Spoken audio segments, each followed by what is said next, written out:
Good morning, students. Last class we have discussed the short story Money, which has been written by Muppala Ranganayakamma in Telugu by name Dabbu, and it has been translated into English by Usha.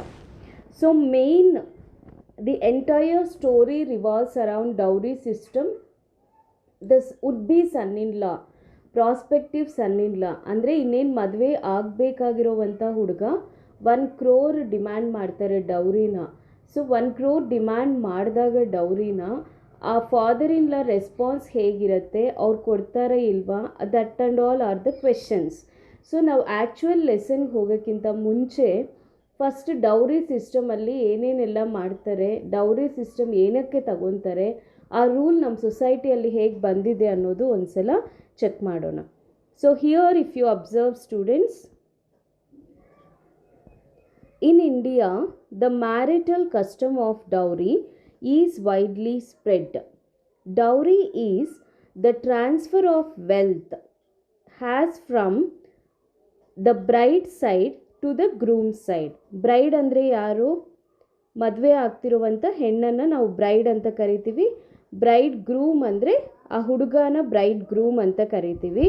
Common Indian tradition ಏನಪ್ಪ ಅಂತ ಹೇಳಿದ್ರೆ, ಏನು ಅವ್ರ ಹತ್ರ ದುಡ್ಡಿರುತ್ತೆ, from the bride side ಅಂದರೆ ಹುಡುಗಿ ಕಡೆಯವರು ಹುಡುಗ ಕಡೆಯವರಿಗೆ ಏನನ್ನು ಕೊಡ್ತಾರೆ, ಡೌರಿನ ಕೊಡ್ತಾರೆ.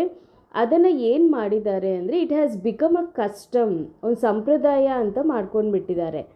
It includes clothes, appliances, automobiles, property, jewellery, money, furniture et cetera.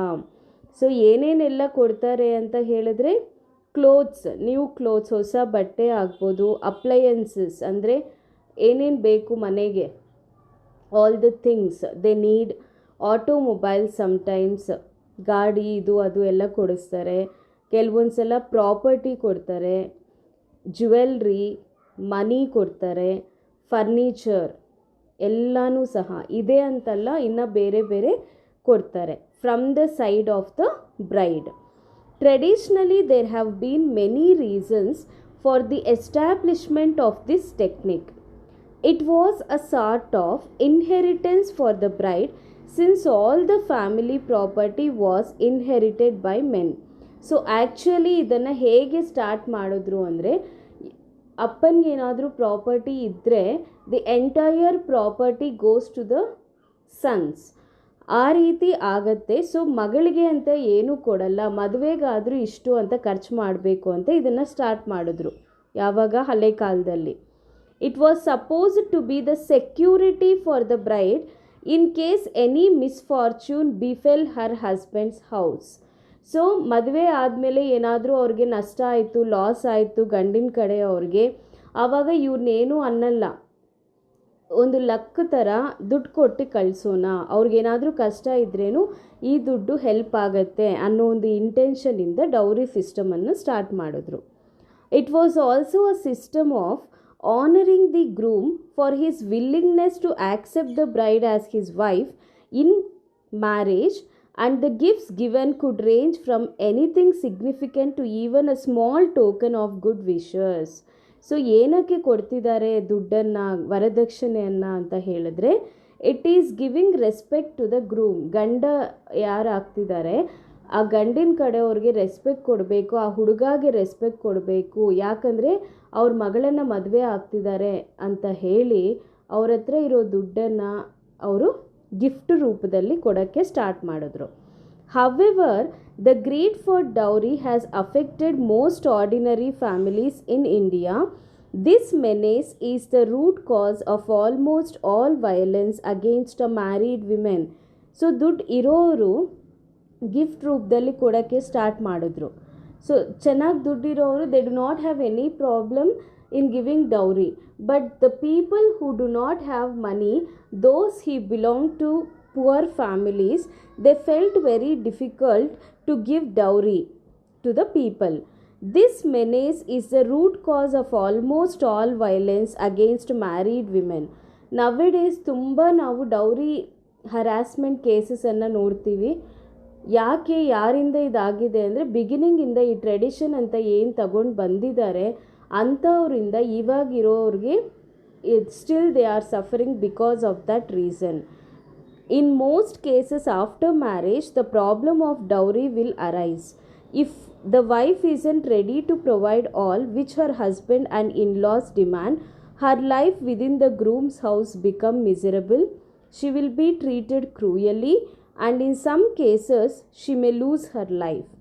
So ತುಂಬ ಡೌರಿ ಹರಾಸ್ಮೆಂಟ್ ಕೇಸಸನ್ನು ನೀವು ಬೇಕಾದರೆ ನೆಟ್ಟಲ್ಲಿ ಸರ್ಚ್ ಮಾಡ್ಬೋದು, ಚೆಕ್ ಮಾಡ್ಬೋದು. ತಿಂಗಳಿಗಿಷ್ಟು ಅಂತ ಕೇಸಸ್ ನಡೀತಾನೇ ಇದೆ. ಆ್ಯಂಡ್ ಮನೆಗಳಲ್ಲಿ ಟಾರ್ಚರ್ ಕೊಡೋದು, ಡೌರಿ ಕೊಟ್ಟಿಲ್ಲ ಅಂತ, ದುಡ್ಡು ಕೊಟ್ಟಿಲ್ಲ ಅಂತ ಹಿಂಸೆ ಕೊಡೋದು, ಆ ಹಿಂಸೆ ತಡೆಯೋಕ್ಕಾಗ್ದಿರ they have done so many things. ತುಂಬ ಕೇಸಸ್ ಇಂಥದ್ದು ನಡೆದಿದೆ. You should be aware of all these things. ಇದನ್ನೆಲ್ಲ ನೀವು ನೋಡಿ ಏನೇನು ಆಗ್ತಿದೆ ಸಮಾಜದಲ್ಲಿ ಅಂತ ತಿಳ್ಕೊಳ್ಳೋ ಜವಾಬ್ದಾರಿ ನಿಮ್ಮ ಕೈಯಲ್ಲಿದೆ. So there is the dowry prohibition act. 1961ನಲ್ಲಿ ಒಂದು ಆ್ಯಕ್ಟ್ ಕಾನ್ಸ್ಟಿಟ್ಯೂಷನಲ್ಲಿ ತಂದಿದ್ದಾರೆ. ಏನು ಅಂದರೆ dowry prohibition act, which is enacted and in addition the laws have been made more stringent, namely section 300B and section 498 have been integrated into the Indian Penal Code, and also section 113B have been made part of the Indian Evidence Act, so as to eradicate or at least lower down this heinous act of dowry system and related deaths. So dowry ಸಿಸ್ಟಮಿಂದ ಯಾರ್ಯಾರಿಗೆ ಏನು loss ಆಗ್ತಿದೆ, ಲೈಫನ್ನು ಕಳ್ಕೊಂಡಿರೋರಿಗೆ ತುಂಬ ಜನ ಇದ್ದಾರೆ. ಇಂಥವ್ರು next ಇನ್ನು ಆಗಬಾರ್ದು ಇಂಥ ಕೇಸಸ್ ಅಂತ ಹೇಳಿ ಕಾನ್ಸ್ಟಿಟ್ಯೂಷನ್ ಅವರು ಡೌರಿ ಪ್ರೊಹಿಬಿಷನ್ ಆ್ಯಕ್ಟನ್ನು ತಗೊಂಡು ಬಂದಿದ್ದಾರೆ. ಆ ಡೌರಿ ಪ್ರೊಹಿಬಿಷನ್ ಆ್ಯಕ್ಟ್ ಏನಪ್ಪ ಅಂತ ಹೇಳಿದ್ರೆ, ಯಾರೇ ಡೌರಿ ತಗೊಂಡ್ರೇನು ಕೊಟ್ರೇನು they will be punished. But ಎಷ್ಟು ಜನ ಅಂಥವ್ರು ಇದ್ದಾರೆ? ನಾವು ತಗೊಂಡಿದ್ದೀವಿ ಅಂತ ಹೇಳೋರು ಯಾರಿದ್ದಾರೆ? ಕೊಡ್ತಿದ್ದೀವಿ ಅಂತ ಹೇಳೋರು ಯಾರಿದ್ದಾರೆ? ಯಾರೂ ಇಲ್ಲ. ಇನ್ನೂ ಇಂಥ ಕೇಸಸ್ ನಡೀತಾನೇ ಇದೆ ನಮ್ಮ ಸಮಾಜದಲ್ಲಿ.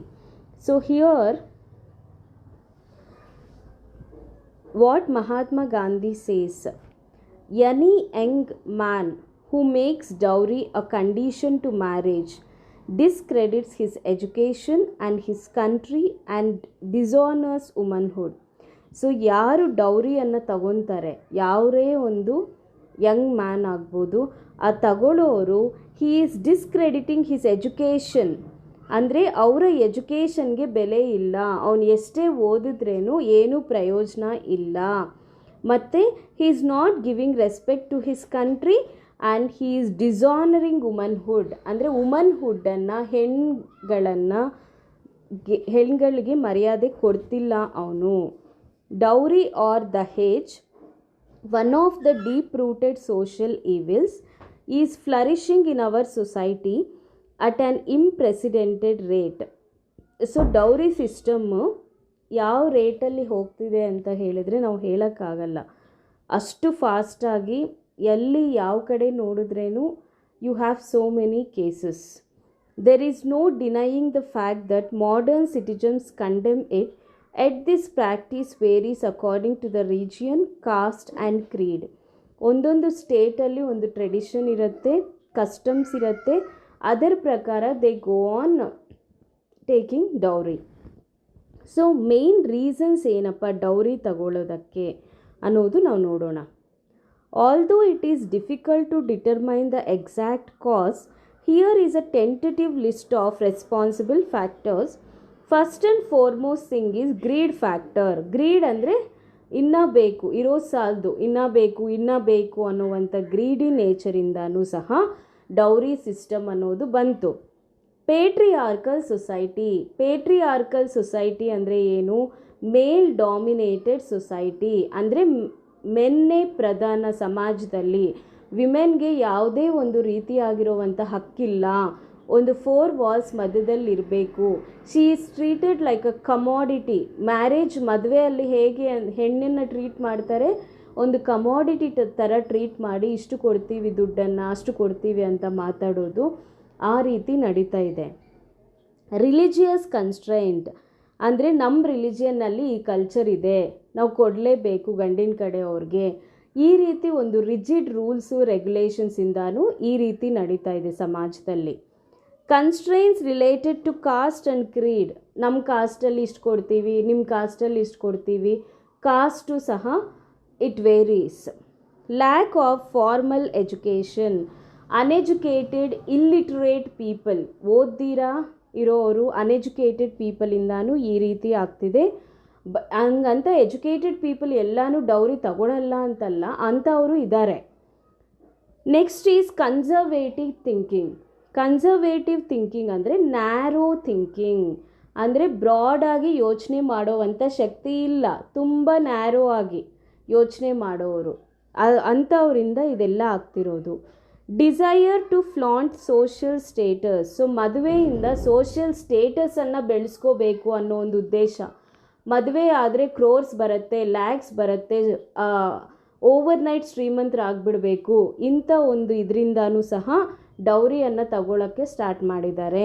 And low status of women, especially women middle class family ಆಗ್ಬೋದು, ತುಂಬ ಪುವರ್ ಫ್ಯಾಮಿಲೀಸಿಂದ ಬರ್ತಾ ಇದ್ದರೆ ನಿಮ್ಮ ಹುಡುಗಿನ ಮದುವೆ ಆಗ್ತೀವಿ, ಎಷ್ಟೋ ಅಷ್ಟು ಕೊಡಿ, ನಿಮಗಿರೋ ಪ್ರಾಪರ್ಟಿಯಲ್ಲಿ ಎಷ್ಟು ಕೊಡ್ತೀರಾ, ನಿಮ್ಮ ಮದುವೆ ಮಾಡ್ಸೋಕ್ಕೂ ಆಗಲ್ಲ, ಇಷ್ಟು ನಮಗೆ ದುಡ್ಡು ಕೊಡಿ, ಸಾಲ ಮಾಡಿ ಆದ್ರೂ ಆ ಫಾದರ್-ಇನ್-ಲಾ ಕೊಡೋಕ್ಕೆ ರೆಡಿ ಆಗ್ತಾರೆ. ಅದು ಯಾರ ರೀಸನ್ ಏನಪ್ಪ ಅಂತ ಹೇಳಿದರೆ ವಿಮೆನ್ನು ಎಕನಾಮಿಕ್ ಕಂಡೀಷನ್, ಅಂದರೆ ಅಷ್ಟು ಸ್ಟೆಬಿಲಿಟಿ ಇಲ್ಲ ಎಕನಾಮಿಕಲಿ, ಅಂಥದ್ರಿಂದನೂ ಈ ರೀತಿ ಆಗ್ತಿದೆ.